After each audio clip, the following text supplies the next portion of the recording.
Good morning, everybody, and welcome to Rebel Roundup. I'm your host, Sheila Gunn Reid. I'm joined by my co-host today, Tamara Ugolini. This is our daily news and opinion show. And usually I'm a little bit more energetic on the Mondays when we start these shows, but it was a somber weekend, I think, but entirely predictable based on migration patterns in the world and the apologists of progressive governments in charge. Before we get to that, though, I will welcome onto the show my co-host, Tamara Ugolini. Tamara, how's it going? Yeah, well, also somber here on this manic Monday of a morning. And how are you doing over there, Sheila? Same. I'm just trying to catch up on what happened at Bondi Beach over the weekend in Australia at a Hanukkah celebration. It, I, I'm just trying to keep up with the news as quickly as it comes because it's happening fast. You know, when I started the day, I almost said only 15 people had died in a pretty obvious terror attack committed by Naveed Akram, 24, and his father, I think it's Saeed Akram, he's 50. 42 people were injured, including at least 2 unarmed police officers. We'll get to that in a bit. But already the Australian government is blaming the firearms instead of their culpability in not doing anything about, well, I'm going to say the better part of 3 years of just absolute anti-Semitic bigotry plaguing most of the Western world in the wake of the October 7th terror attacks. But before we get into that, we should tell everybody what we're doing, how they can have their say. If you are watching us on Rumble, thanks. That's a great free speech platform. If you want to have your say and get involved in the show, you can leave a Rumble rant. That's our paid chat over there.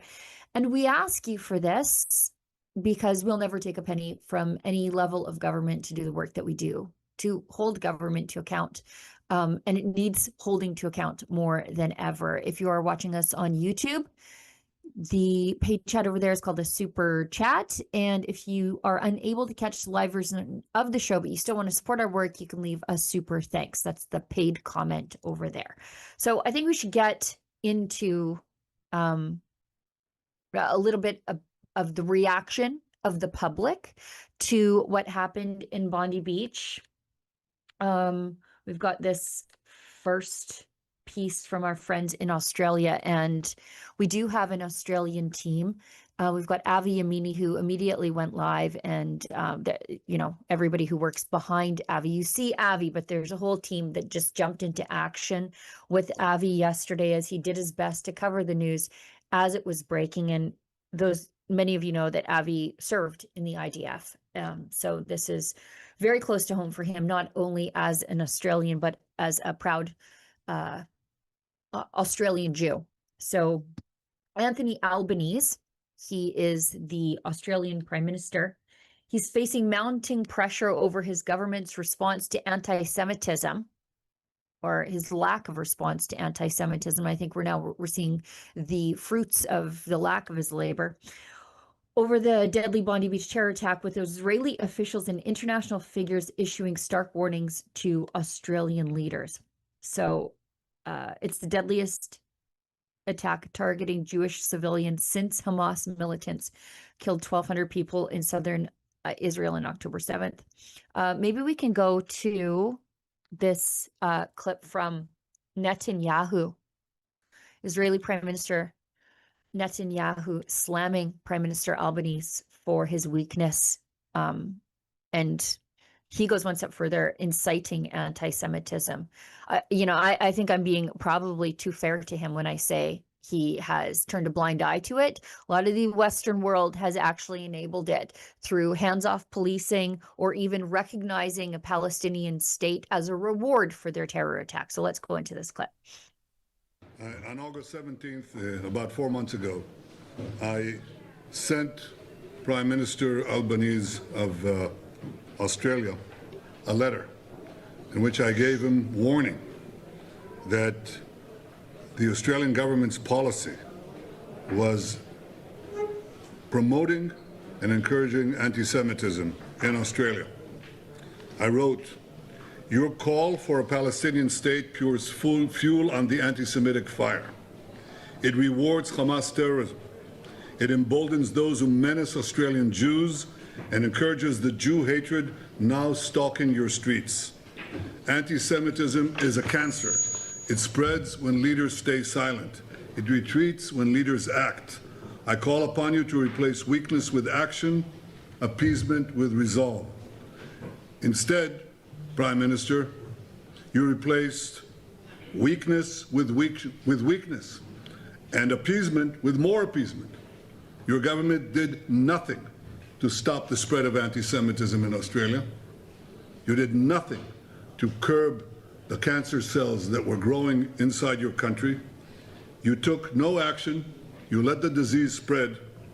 And the result is the horrific attacks on Jews we saw today. We saw an action of a brave man, turns out a Muslim brave man, and I salute him, that stopped one of these terrorists from killing innocent Jews. But it requires the action of your government, which you're not taking. And you have to, because history will not forgive hesitation and weakness. It will honor action and strength. That's what Israel expects of each of your governments in the West and elsewhere, because the disease spreads and it will consume you as well. But we are worrying right now about our people, our safety, and we do not remain silent. We fight those who try to annihilate us. They're not only trying to annihilate us, they attack us because they attack the West. In Syria, we saw yesterday 2 American soldiers killed and 1 American interpreter killed as well, killed because they represent our common culture. Now, as a result of this, Secretary of War Pete Hegseth said the following. He said, "Let it be known that if you target Americans anywhere in the world, you will spend the rest of your brief, anxious life knowing the United States will hunt you, find you, and ruthlessly kill you." We send our condolences to the people of America, and I want to say that our policy is exactly that policy. That's why those who target Israelis, target our soldiers, try to kill them or try to hurt them and wound them, as happened in Gaza yesterday, we take action. They will spend the rest of their brief, anxious lives knowing that Israel will hunt them, find them, and ruthlessly dispose of them. That is American policy. This is Israel's policy. It's our policy in Gaza, in Lebanon, anywhere around us. We do not sit by and let these killers kill us. He's exactly right. The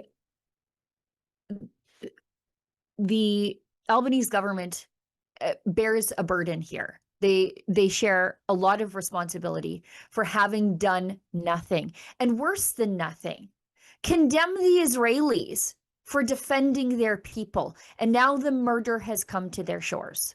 And now what?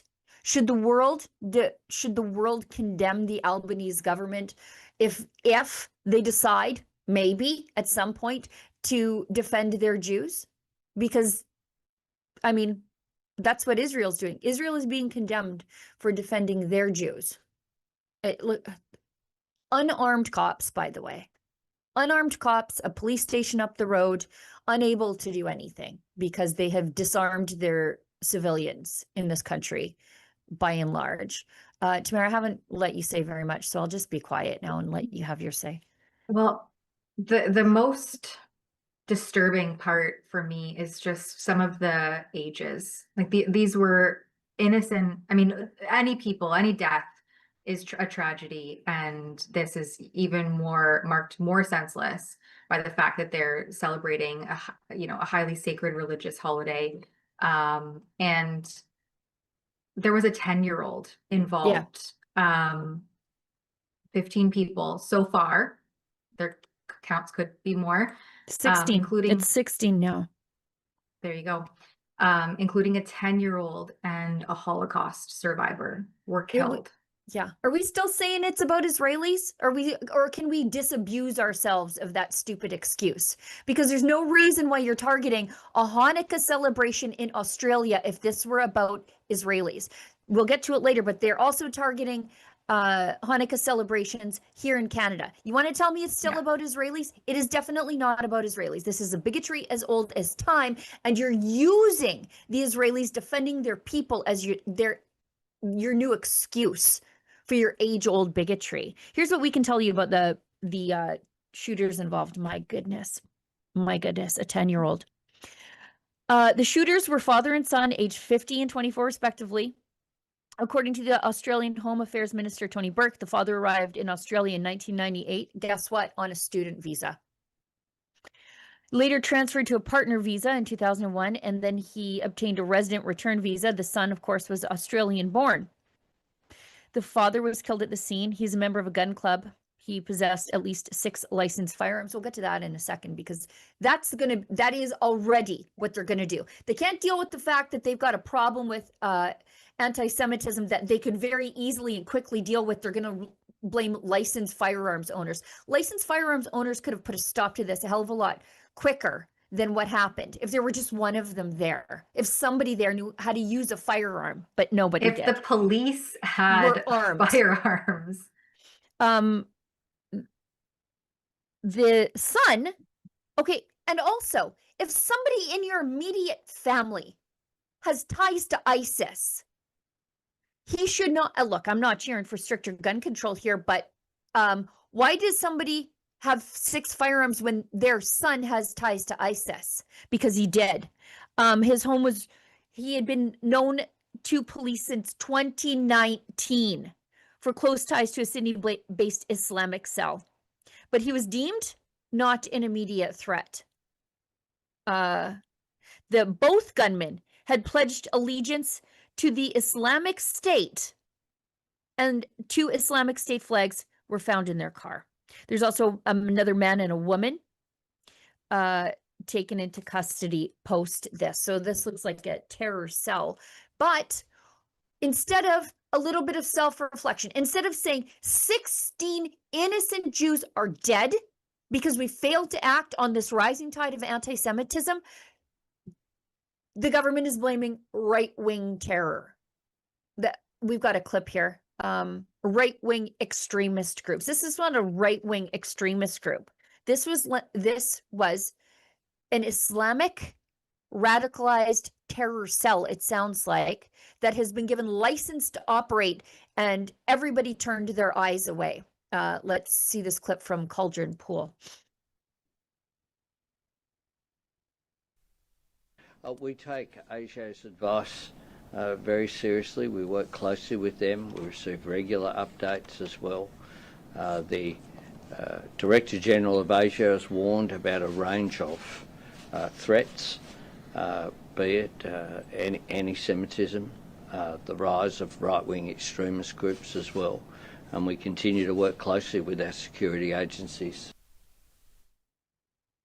Right-wing extremists. I would say it's the very opposite.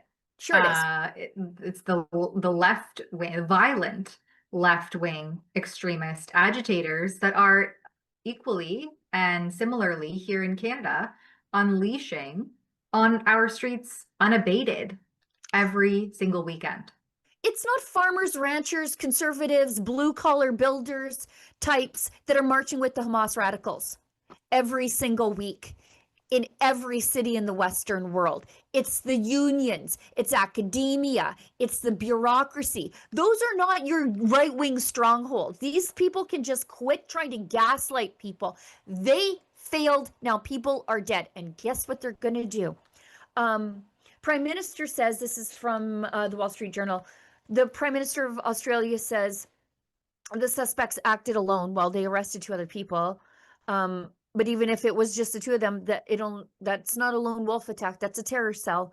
And they pledged allegiance to ISIS. So it sounds like a broader thing. He calls for further tightening of gun laws after the deadly Hanukkah shooting. If they had armed security. If the police were armed, 42 people would not be injured, including 2 unarmed police, and 16 people dead. They have some of the strictest gun control in the world. I want to know how you licensed these people when they had links to ISIS already. How did that happen? Why is it hard for the guy to get a hunting license and a regular hunting rifle to go plink a 22 down at the range? Why is it harder for that guy, but the ISIS guy got 6 firearms? That's a failing of the system. Fix the system. Don't impose your failings on the rest of us and harm the rights of innocent people. We've got another, I think this is from us. No, Daily Mail. A woman disrupts the Bondi Beach vigil. Of course. Already. Does this woman look like a right-wing extremist? She looks like everybody's aunt who works for the government. All Jews have the right to mourn. You her said you've been Sophia. speaking here repeatedly. Why have you come today? Because I have come today because I am Jewish and because I wore my keffiyeh because the I wore my Zionist Jewish keffiyeh. community politicised this event by making it associated with the People asked you to leave at the event. People asked you to leave at the event. Why did you remain? because I'm a Jewish person entitled to law. You've antagonized a lot of people today, a lot of police resources to protect you today. Do you think that's fair? I note that those resources are needed to protect me from a bunch of Zionist Jews who want to Zionists. There it is. Yeah. Does she look like a right winger to anybody? She looks like one of those people who's actively engaged in litigation against the convoy for honking too loud. You know, give me a break that lady and I would ever travel in the same circles. They want to stick this on somebody else instead of themselves.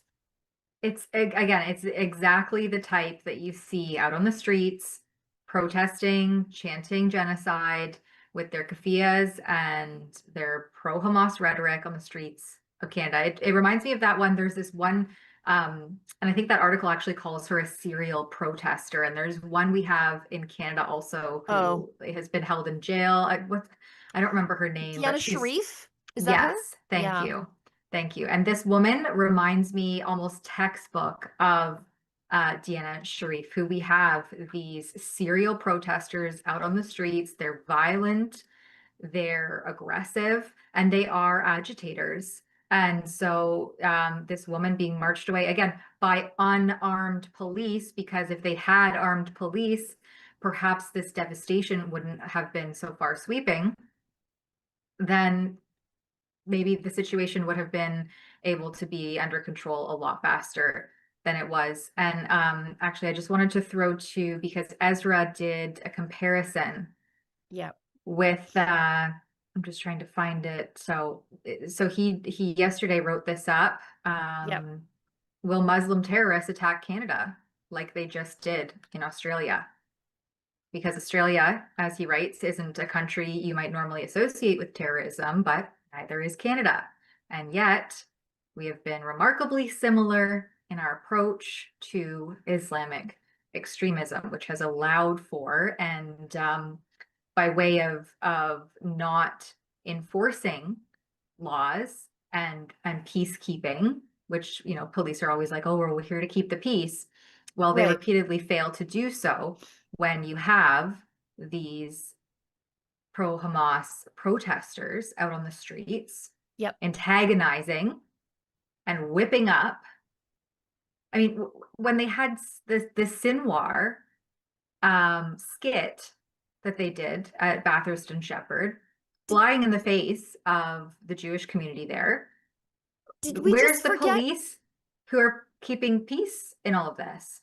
Did we also forget that we also had our own father-son attempted terrorists? We just caught them thanks to I think it was the French police before they got to do this. And the dad was an ISIS butcher. We had this here already. We just were tipped off before it happened, and not by our own police, by foreign police that tipped it off to us. Toronto attempted terrorists. So we should not feel comfortable at all. We should not think this will never happen here, as Ezra points out. Like Canada, Australia has had an open borders policy towards immigrants, bringing in hundreds of thousands from the most anti-Semitic extremist backwaters in the world, including Pakistan, where one of the murderers was from.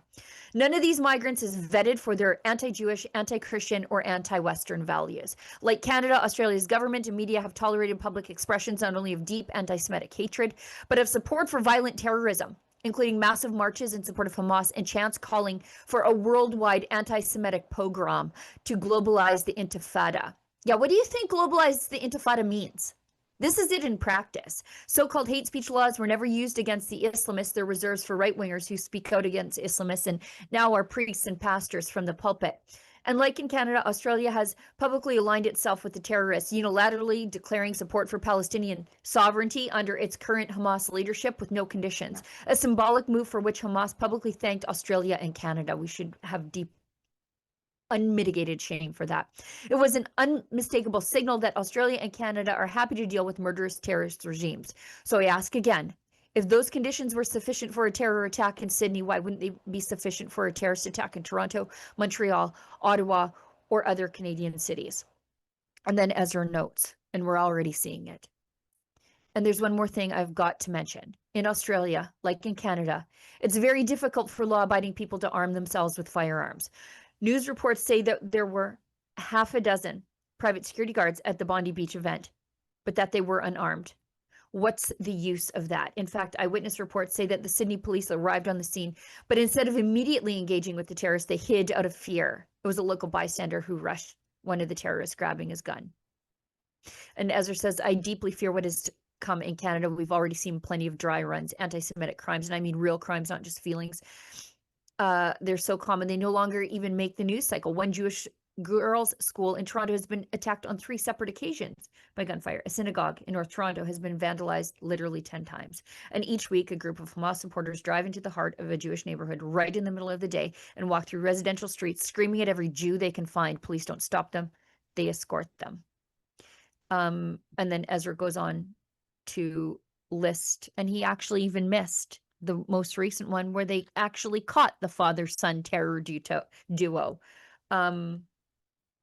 He says, Muslim convert Ahmad Rouleau, this is the guy who shot up the Parliament buildings, killed Canadian Forces warrant officer Patrice Vincent, ramming his car. I'm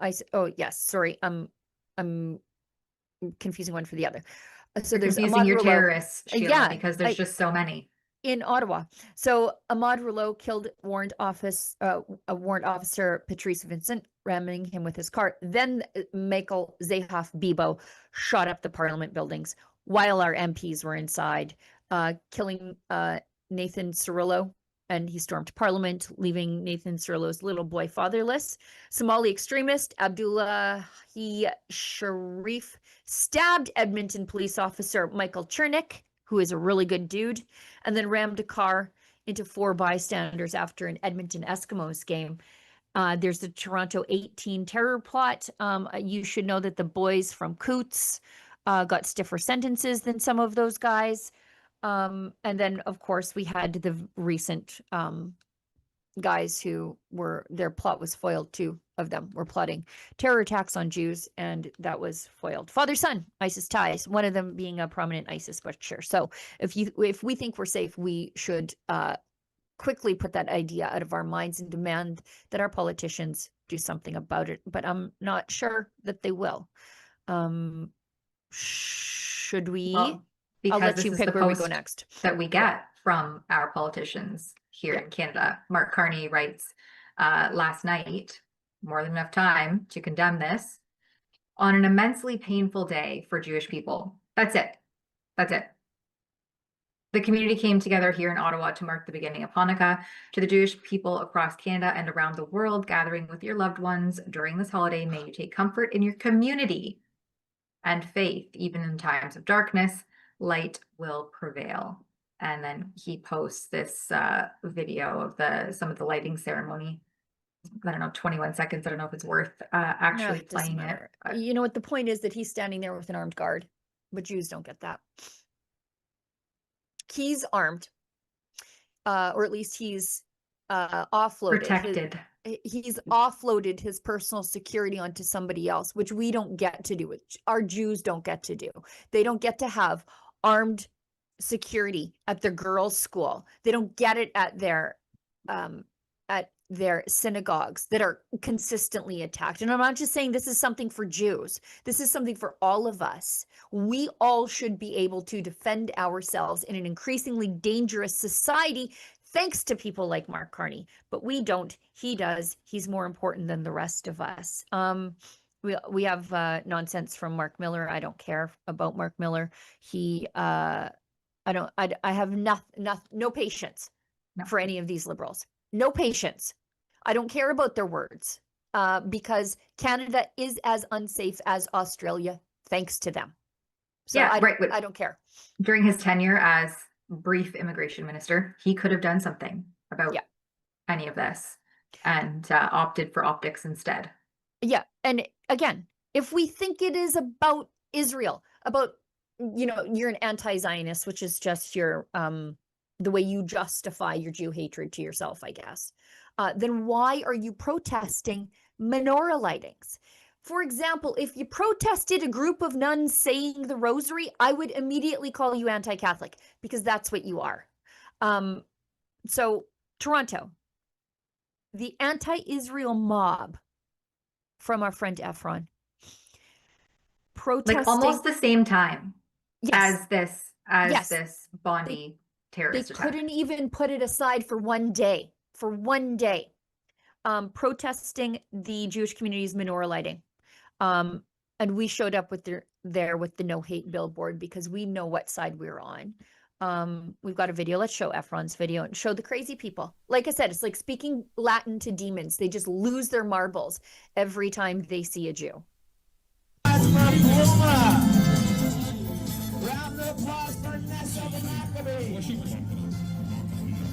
There they are, right across the street from the menorah lighting.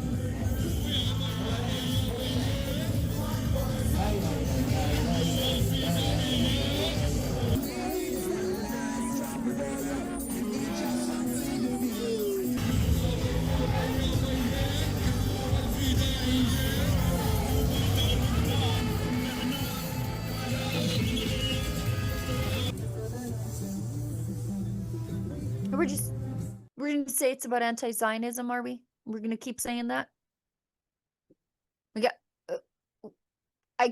I'm dumbfounded that excuse that anybody thinks that still flies even now. And one of our MPs was speaking at this event, and in the background you can hear the same kind of ideologues that are responsible for this attack in Australia that's quite literally like almost happening simultaneously to this. Few hours apart.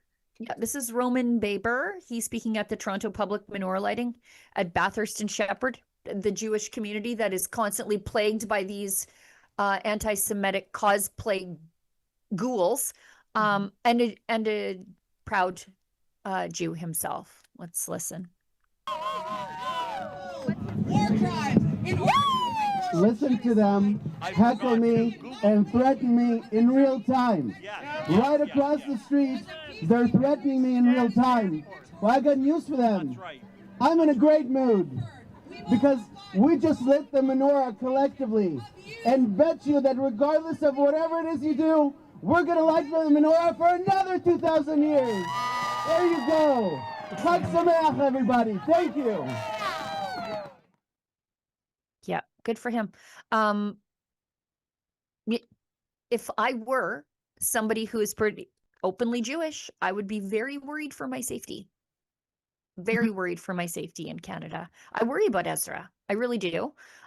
We saw him be attacked in Ireland, of all places, because he's openly Jewish. It is quite something, actually, to take the podium you're sort of exposed, you know, the way we saw Roman there, and we saw just how vile these people are. They can't even park it for a day.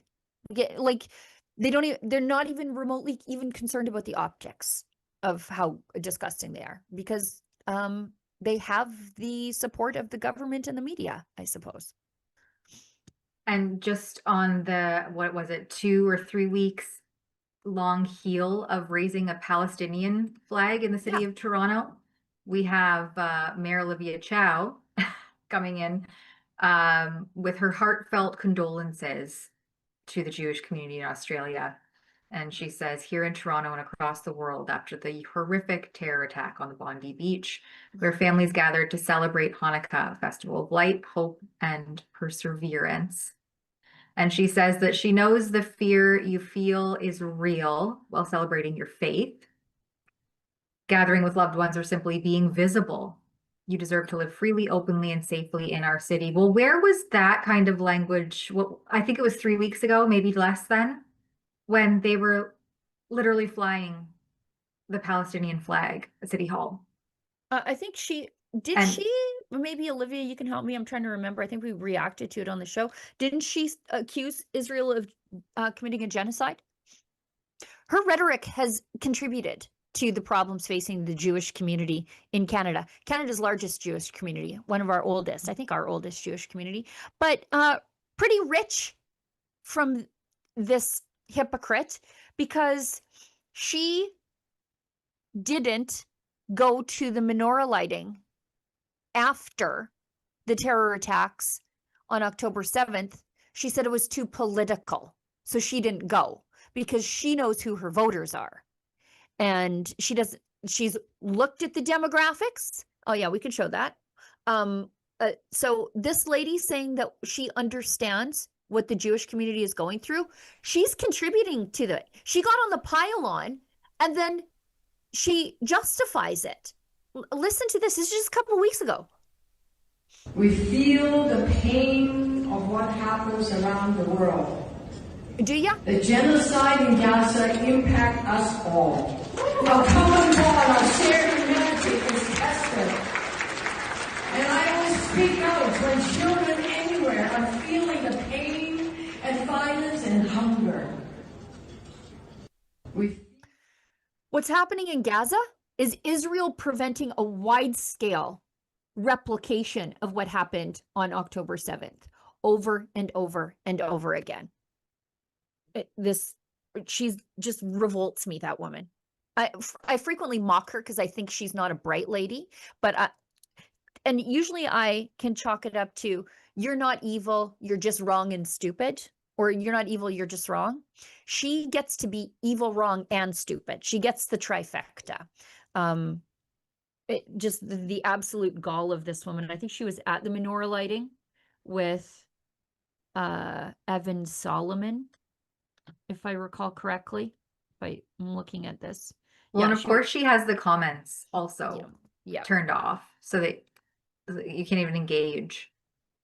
But if the quote retweets are any indication, she's being ratioed pretty hard, at least on X.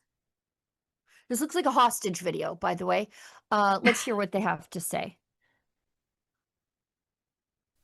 You should not have to fear about who you are. We are here at sundown on the first night of Hanukkah at the Chanukiah right here in Nathan Phillips Square to light the first light, even on a very tragic day in Australia, where our hearts go out to the families and the communities in Australia and to Jewish communities around the world, including right here in Toronto. We must stand against hate. We must all fight against anti-Semitism, but we must make the light press back against the darkness. And Mayor, I'm so glad you're here. Yeah, my heart goes out not just to people in Australia, but right here in Toronto.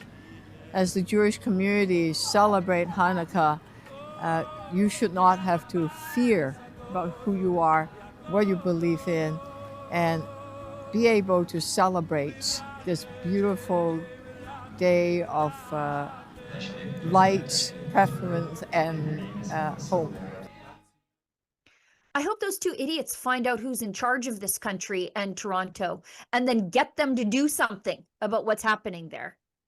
Yeah. Newsflash, do something. Instead, she just shares in the comments that you can't reply to a post from the Toronto police who say that they're closely monitoring events in Australia. Oh, they're scrolling. Yeah, Thanks, they're guys. watching the internet. Thank you, Toronto police, for getting into the meta. But they are monitoring the events and any activity that may target Jewish people. We remain committed to protecting our communities. If you see anything suspicious, please report it immediately. Your vigilance helps keep our community safe. Yeah, these are the same guys. I'd like to report Bathurst and Shepherd every single week. Yeah. Yeah. These are the same guys, or wait, or was it York Regional? It might have been York Regional Police who told you to keep your key fobs at the front door so that if you get an intruder or an invasion, they can just take your vehicle without having to, struggle for it. Might as well leave a little snack pack at the door also. And they're expecting us to be vigilant to keep communities safe. How about you do your jobs? These are the guys who delivered the coffee and donuts to the Sinwar cosplayers. You trust them to keep the Jews safe? I sure don't. These are the guys who escorted the Hamas cosplayers through a Jewish community. You trust them to keep everybody safe? I sure don't. I trust ourselves to keep us safe, but our government doesn't. Anyway. Also, remember when the Toronto police had that podcast episode that they said the October 7th terrorist attack, Hamas attacks, led more people to Islam? Yeah, it made people curious about Islam. Yeah, this is the same police service. It's just terrible. It's just, I'm angry. I'm so angry. And usually I'm not, usually I can sort of be a happy warrior, but I am angry at these hypocrites who now claim that their hearts are with the Jewish community, while the Jewish community cried out for 2 years for them to do something, anything. Instead, they did the opposite. They enabled the hate instead of did something, and now they want us to believe that they care and that they're capable of doing something. They were always capable of doing something, they just didn't. While Jewish girls' schools are shut up, synagogues are vandalized, Hamas protesters are fist fighting people on the front lawn of a synagogue, and they didn't do anything, nothing. Yeah, you still have the opportunity to cut the head off of the snake. Just take some action. Right. And yet still, we're hell-bent on importing people from Gaza, where the kids are radicalized in the schools, thanks to the United Nations, where support for Hamas went up post October 7th. It actually Which the Toronto police thought was a positive. Yeah. All right. We have a few super chats. Let me just run through those. Maybe already, we'll take a break and then come back to the floor crosser, because that's big news also in Canadian politics here at home. So P.S. Schofield 10. Schofield, yeah. Thank you, Sheila, for your my pronunciation. Schofield 10 gives $5. At what point do Canadians begin arming themselves regardless of the consequences? Easier said than done. I know. Yeah. I sent that actually, I don't know if that was the same. It was just sent 3 times, or if Schofield actually sent 3 different chats. If so, regardless, thank you for that. Thank you. Right. Let's hit a quick ad break and we'll come back to some more Canadian news. Yeah. Gun bans make great distraction. Trudeau may be gone, but Carney has picked up his same rhetoric. We will quickly, and I mean quickly, reinvigorate the buyback of Hunters, collectors, competitors, and defenders of tradition are still being targeted, while criminals run wild under Liberal policy. But we are fighting back. Join us, Canada's National Firearms Association, in defense of freedom. You like the hat? Me too. Same strong message about making Canada great again, but in a really cool color, black and gold. There's other colors available, and it's an all Canadian site. So if you want to signal your tribe or trigger a Liberal, go to mcgahats.ca today. Canadians know the national anthem. They stand in silence to remember those who died for this country. But not every Canadian knows their rights and freedoms. The Freedom Passport will change that. It looks and feels like a Canadian passport, but contains the Canadian Charter of Rights and Freedoms in a portable, easy-to-read format. The Freedom Passport. Order one for yourself and for all the freedom lovers that you love at freedompassport.ca. Before we go on, Olivia, can we just bring up my little book promo? I know it's not on the list. Okay, give Olivia a second there. Because while it is nice that my best friend is enjoying much deserved success on Buck the Rainbow Unicorn, I think it was number 3 in Amazon trending bestsellers. And of course, she's rocketed to the tops of the LGBTQAI children's literature charts. Now I've begun calling her an acclaimed LGBTQ plus AI author. I wrote a little book. I am an acclaimed separatist author now. I wrote a book, 2 actually, on the case for Confederation. Sort of a separatist guide to perhaps staying in Canada. Anyways, before you get mad at me, watch this promo to the end. Because some of you got mad at me because you didn't really understand. So just invest about 70 seconds of your time before you get mad at me. Just watch. Hey everyone, Sheila Gunn Reid here, and I'm thrilled to introduce the 2 books that I just wrote, and I use that word pretty loosely. Meet The Case for Confederation, Alberta's Compelling Reasons to Stick Around, and The Case for Confederation, Saskatchewan's Compelling Reasons to Stick Around. 2 beautifully bound volumes packed with every strong promise and well-researched argument for why Alberta and Saskatchewan should stay within the confines of Canada. And by packed, I mean the pages are blank. These 2 books are completely empty because when I went looking for Ottawa's case to keep the prairies, or rather for us to stay, that's exactly what I found. Nothing. Flip through either book and you'll reach the same conclusion I did. If the federal government has a convincing argument, it didn't make it into the pages of my book or into reality for that matter. These books will make the perfect gift for your favorite prairie firebrand, your CBC-soaked Liberal coworker, or anyone who still insists equalization is fair. Or how about for that guy who yells elbows up every time pipelines or canola or potash comes up. And look, even if Ottawa won't offer Alberta or Saskatchewan much, these blank books can, because they're lined. They double as notebooks, instantly making them more useful than any federal promise since 1905. Get your copies today at thecaseforconfederation.com. Order now to get yours in time for Christmas. Again, that's thecaseforconfederation.com. Okay, so can you guys quit emailing me now? Thanks. Some of you are pretty mad at me. Whether you are a federalist or a separatist or just somebody who's independence curious, I have yet to hear a really compelling argument to stay outside of nostalgia.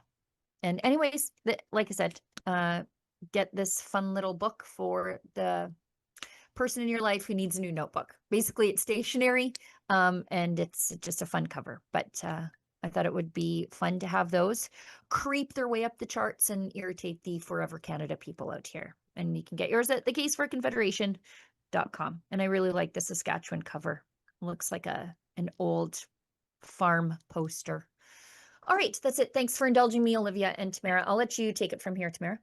Yeah, of course. So late last week, the Markham Unionville former Conservative MP, Michael Ma, crossed the floor over to the Liberal Party of Canada, putting them 1 seat away from a Liberal majority, and justifiably so. His voter and constituency base is mad about it.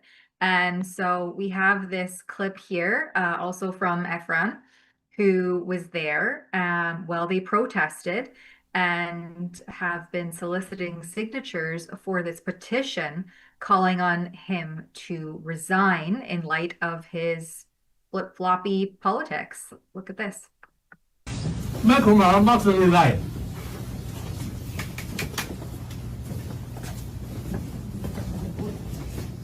辭職啊！即刻係啊！立即下台啊！個波啊！好，請交代。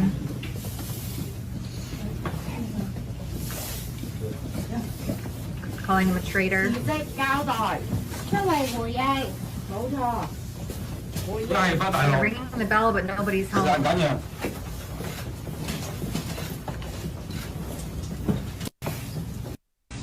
And here in the post on X, there's nearly 40,000 signatures. And that was as of yesterday. And today, I think happening concurrently to this live stream, there is a protest or another demonstration at his constituency office. Again, calling on Michael Ma to resign. I don't know if we have any live updates. Is this must, oh, this is also from yesterday. Yeah, this is from yesterday also. A lot of people stuck their neck out in a riding that has been, I think, dangerously, and I really mean dangerously. I don't mean politically dangerously, but also physically dangerously contaminated by CCP influence. Remember when they wanted to turn Joe Tay over to the CCP for a bounty?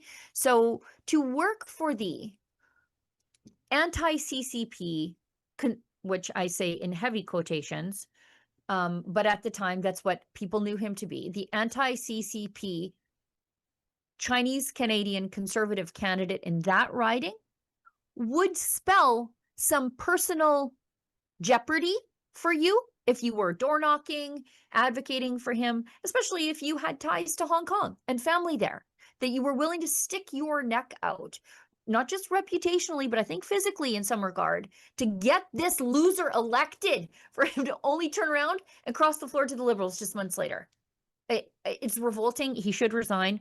And I have questions about what caused him to flip literally overnight. Well, and I was going to say that he was literally party hopping. Yeah. He went to the conservative Christmas party, and I'm not sure if he didn't pay for his ticket chatted about either. it Yeah, we did. on Friday. Yeah, where he went to the conservative Christmas party, and then literally the next day is party hopping, literally and figuratively, over to the Liberals' Christmas party. He didn't pay for his ticket either, according to Pierre-Paul Hoos of the Conservative Party. Talk about brazen. You know, just sleazy.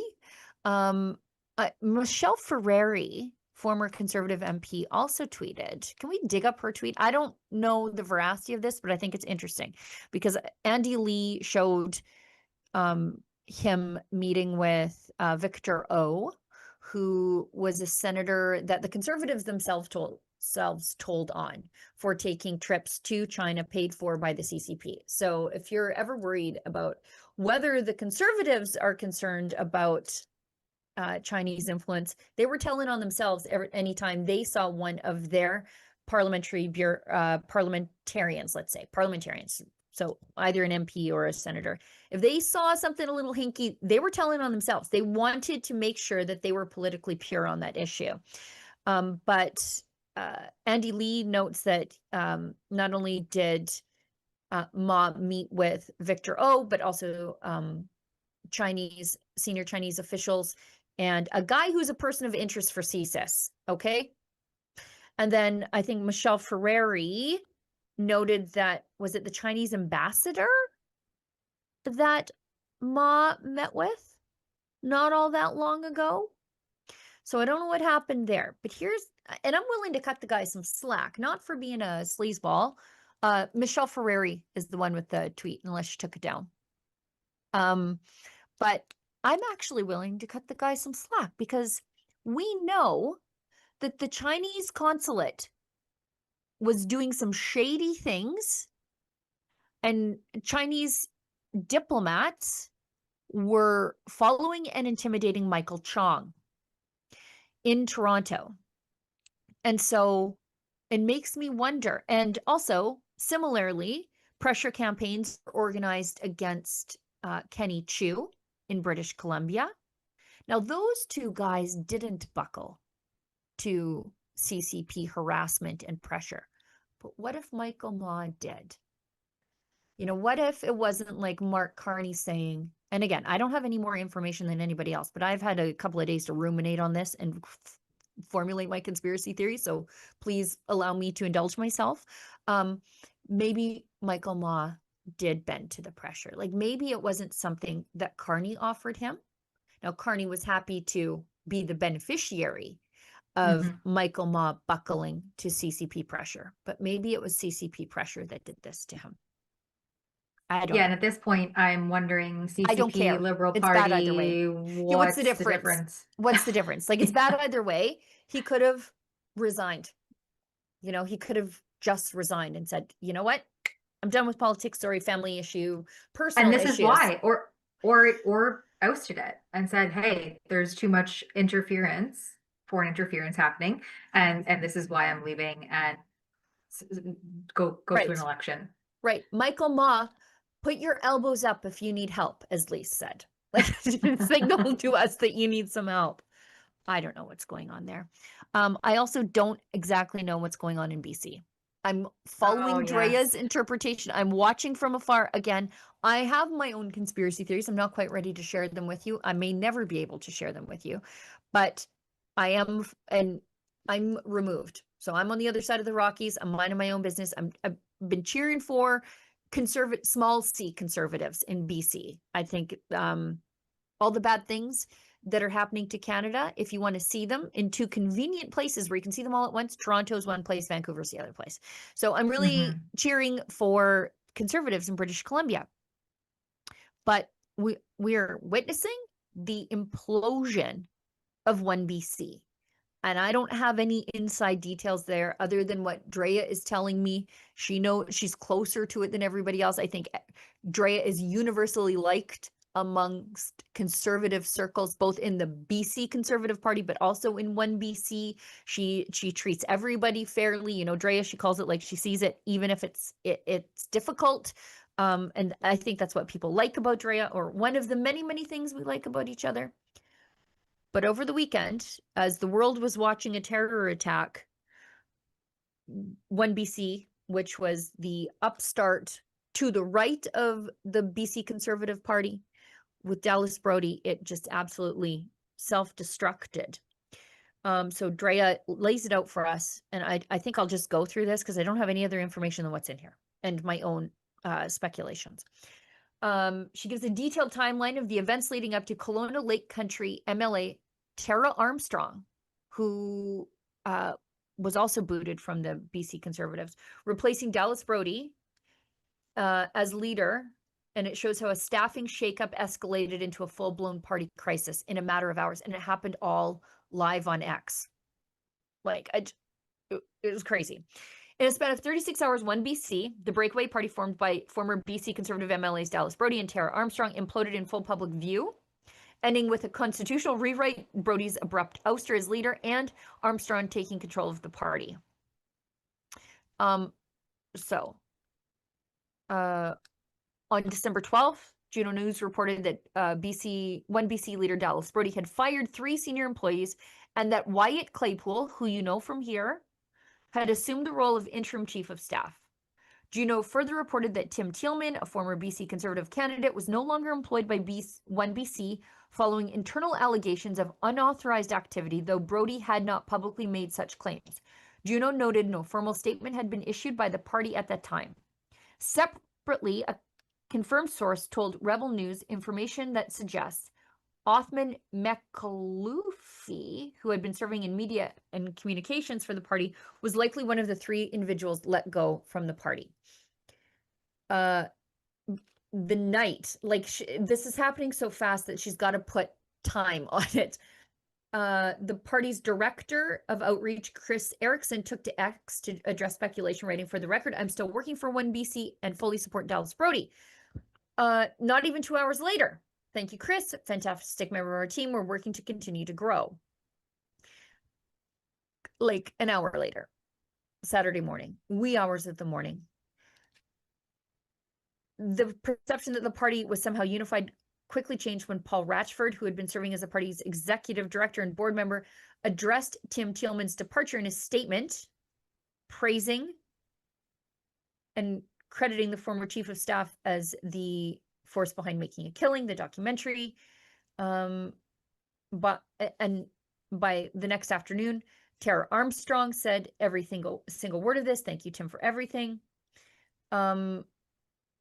Then Erickson trying to signal some normalcy a few hours later to a meet and greet with Brody in Langley on Saturday as the interim leader of 1BC, but noted it wasn't a party event.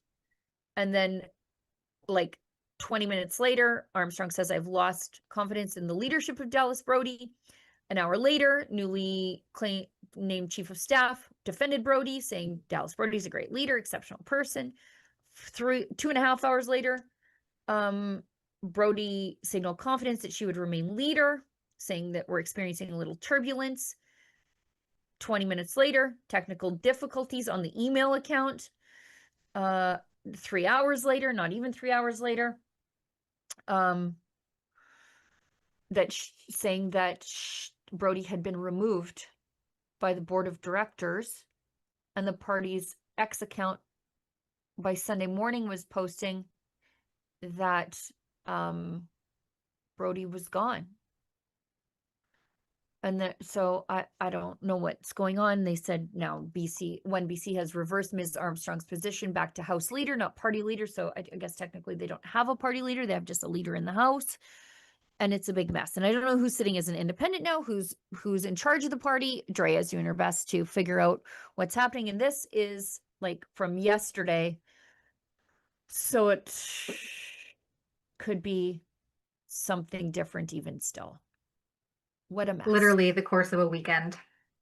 Like a day and a half. Like it's just, this is the problem with conservatives, is that we are very independent. Now it makes us great thinkers, but hard to wrangle and get all going in one direction. And this is what happens when you have people with big personalities. And anyway, I don't know any more than anybody else, but I thought we should go through that. Dre did a great job trying to just explain it without interjecting any sort of opinion there. And I guess to break it down. Yeah. And I'm sure there will be more to come. So stay tuned with Drea's reporting, as also everyone tries to prepare frantically to head into the holidays. So I'm sure there will be even more news to come in the new year with 1BC, because John Rustad of the BC Conservatives was also just ousted. So like BC politics is just like dumpster fire, bomb exploding. Let's pick up the pieces in the new year. That's what it seems like to me. Yeah. And you know what? They better get their act together before the NDP are like, you know what, let's have a strike while the iron's hot kind of election, while they're in absolute chaos, and then they could get that majority that they wanted. Also, I just want to touch on this real quick. I know we're over time and I have to get to Regina. I'm working on a story there. So I have quite a drive ahead of me. But conservatives in this country, and I'm saying small C conservatives, I think we should prepare for the worst. Now, I'm preparing for the worst by preparing for the best, and that is the exit of the West from this unequal confederation. But the Liberals are trying to beg, steal, and borrow away to majority, either by playing hinky stuff, by maybe potentially having an NDP Speaker of the House, which would give them one more voting MP back. But they are also, at least according to Tim Hodgson, taking applications for betrayers and Judases from amongst the conservative ranks. And again, signaling to those CCP diplomats that it's time to really ramp up their efforts, because let's see what we can do. So this is from Tim Hodgson. It's only a 16-second clip. That's why I opted to show it. You're one away from a majority now. Do you think you can convince more to come over? Is there some people ready to defect? let's say I'm getting lots of inquiries. You're one away. Call your MPs if you're a conservative and let them know what you think. If they even have like a wild hair about this, let them know that you are going to be their worst nightmare, politically speaking, that you might go down and protest at their office.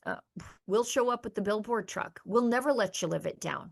If you are thinking about this, resign, walk away.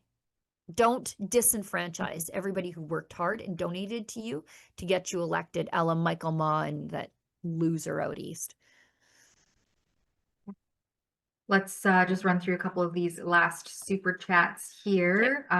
We have Sofield 10 gives another 5 at, oh, we already read that one. Same one. Sorry, Alberta Dawn gives $5. Thank you. Hamas leaders express their joy following the Bondi terror attack. Yeah, of course they did. Yeah, of course they did. Carney needs to answer if he will denounce Muslim terrorism. Will he stop immigration from Palestine and cancel financial aid? I mean, I would love to see that, but I certainly am not holding my breath at this point. I mean, he played a little 15 or 18-second clip of himself holding a ladder while somebody partook in the lighting ceremony, and that's about as much as we got from our fearless economist leader, Mark Carney. So not holding my breath on that Yeah, one. he's sad. Man, I wish he could find the guy in charge of the immigration system.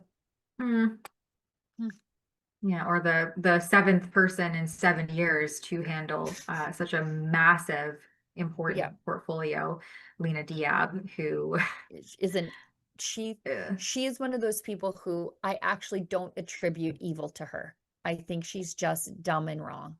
I don't think she's smart enough to be evil. Ignorance. Yeah. JP Alberta First gives $20. Thank you very much. I had a thought about our own cops. Do you think that they will give up their guns when all of the legal gun owners turn theirs in? I don't think the legal gun owners are going to turn theirs in. No, we're not. First They've and tried. foremost. They keep trying and asking us, and we're just not. I think you're getting a lot of confused widows who are like, I don't know what to do with this. So can you take it? But I don't see a lot of like people who actually use their firearms turning them in at all. What they tried in and when you say, do you think they will give up their guns, do you mean their, like, as a police officer guns or their personal guns? Let me tell you, I know a few cops, and maybe it's different in other places, but our police officers out here, you'll see them at the gun range. They're us. They're just like us. They like their firearms. They didn't sign up to policing to go around stomping on people's heads or kicking in their neighbors' doors to take their firearms. And what a dangerous thing for them to do anyway. No, I don't think so. I think at this point in the gun grab, and our friends at the CCFR show us this all the time, the greatest allies against the gun grab are police chiefs at this point. Unless, you know, they're the Liberal MP, the local Liberal MP's brother-in-law, as was the case out east, where they got 22 guns at a cost of $7,000 a piece. But it's the police chief saying, this is a waste of resources. Don't ask us to do this. Just give us the tools to keep the bad guys in jail and quit releasing them on bail that afternoon after we arrest them. So I don't think the police want any part of this. And who could blame them? At least not the Western police. Sometimes I wonder. Yeah. Southeastern Ontario. Silverfeet 1280 gives $5. Dallas should just start the BC Prosperity Project, maybe Northern BC PP. Yeah. It's not a bad idea. I mean, all for one and one for all. Except if I were BC, if I were the BC Prosperity Project, which doesn't exist, I would be like, that maybe Chilliwack is the border. Right? Like maybe just like half of Abbotsford. I wouldn't want the Lower Mainland. It's pretty, but I'm not sure. It's one of those things. It's like, it's the same reason Alberta wants to separate from the rest of the country that has a Toronto in it. You don't feel culturally compatible. They are they vote you into this mess, and there's not enough of you to vote them out of it. I'm not sure if if there are BC separatists out there, and the polling data shows there are a fair many of you, I think you'd have to rethink your land borders for sure. Yeah. JP, Alberta gives another $2. Thank you. He said and clarifies their service firearms. Oh, Well, I think definitely they not. would probably be, but they would probably be compelled to, Well, yeah, because they it's disarm all of us. licensed Yeah. through the police force or the police service rather than your individual. But I mean, that again is just asking for this recipe of what just happened in Australia, where you cannot even defend yourselves against armed terrorists or intruders or invaders or what have you. And it's a big point of contention, especially here in Ontario, where we had that case of a JP McDonald, I believe I remember his name correctly, who defended himself and not with a firearm against an armed intruder, and is being charged criminally for doing so. And it launched this whole discussion around castle law and justification and discretion and reasonableness in terms of, in the moment, are you thinking when you're faced with an intruder or you're faced with a threat, you're thinking, is my response and is my defense reasonable? And will the law, in the eyes of the law, will how I defend myself in this split second, perhaps like ending life situation, will I be able to defend myself against not only this imminent threat, but also the future threat of the law who will come after you if they somehow arbitrarily determine that you may or may not have acted reasonably in response, faced with a fight or flight adrenaline pump. It's craziness. So yeah, there's a whole discussion around giving up your firearms and your rights there. But I mean, hey, the bad guys, the criminals, the gangs, I mean, they were still going to have firearms. It's not like we're getting rid of all of them anytime soon. It's just the legal law-abiding guys are the easy target. Well, not here. we just passed a policy. Well, not in Alberta. We just passed a policy resolution and changes to the laws here that Albertans will not have to weigh the merits of their self-defense in their own homes before they save their own lives. So anyways, Toronto remains terrible. This is what we know. Leave your key fobs at the front door just so that you can stay safe. Put your TV in the trunk and all your jewelry in the glove box so that when the burglar comes in and just takes your keys off there, that everything's there for him already. Make sure you have some gluten-free cookies and refreshments as well. Leave a little note. Hope you're well. Here's my keys. Top Good luck. up the tank. All right. I think we're good. All right. Yeah, there was a lot of cringe, and we did the daily dose of cringe that we originally had in this thread. So thanks so much, everyone, for joining us. We started a little bit late, so we're ending a little bit late. Thanks, Sheila, and safe travels on your journey into Saskatchewan, the other new country, the other part of the new country. Thanks, everybody behind the scenes who make sure that you can find us and all the words are there and the links are working. Thanks, everybody who supported our show, obviously. And of course, as always, without you, none of this would be possible. So we always appreciate your participation. And we'll see you same time and place tomorrow, 1 to 2 p.m. Eastern. Until then, stay sane and question everything. Oh, hi, everybody. Ezra Levant here from Rebel News. You know, it's a Christmas tradition here for me to take an entire show to answer your questions to me, questions about literally anything. Sure, it could be about the news of the day, but you can ask me really anything about Rebel News itself, about our team, about our business, about our plans, even personal questions if you care. I mean, I'm sure there's some things I would decline to answer for privacy reasons, but I'll be as candid as I can be. Just go on over to letterstoezra.ca and send in your questions, and I'll read them while wearing a Santa hat. My friend Sheila Gunn Reid is doing the same thing too, and at that same website you can direct your letters to her also. So send me your friendliest or toughest questions, and I'll answer as many as I can fit into the show. Cheers.